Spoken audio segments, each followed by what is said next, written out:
Чоңойтудун кичилеп. Окуя бир тоо арасында болуптур балдар. Ал жерде 3 киши үйдө жашаптыр. Актемирдеги негизги каарман бул ким? Нургазы экен балдар. Повестте кошулуп ойноор курбусу жок, жетиге толук бой элек баланын өзүнчө кичинекей дүйнөсү деген сөз болот экен балдар. Ал бала караңгы түндөгү кичинекей күн нурундай өзүнүн куруп алган таза жарык дүйнөсү бар. Ал дүйнөсү жалгыз жакындоосу таягасы экен. Анын аты момун экен балдар.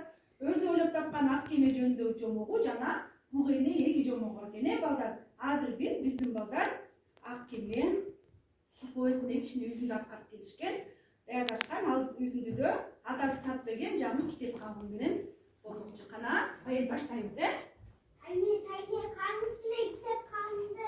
İmam Bey'di. Tamam Bey'di. Ben boş emektim zaten kapat.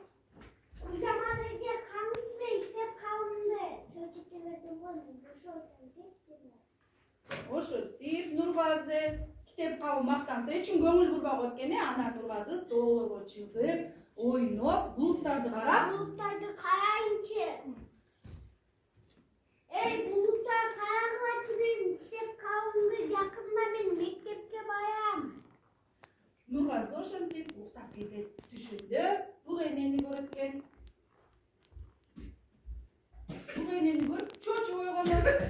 Bu annem ben sizi gördüm. Жаман экен. Kocaman Ece'm bana diyorsunçu. Oğuzkol dizden bunu basınçı. Ошентип Нурбазы дүрбүсүн карап отуруп буг энени издеп жатып, ак кемени көрүп калат. Akkeme! Akkeme! Артынан чуркап келген ак кемени көздөй чуркап ойнойт.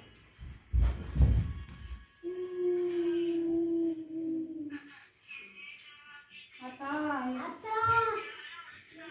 мен алып кел. Ben akketin işçi.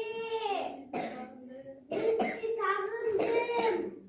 Ой, кана турабыз. Жактыбы балдар, кана кол чаап коелу. Кана поклон кылабыз. Ой, Азамат. Азамат. Ордубузга отурабыз. Чыңгыз ким чолпонуго кыргызды.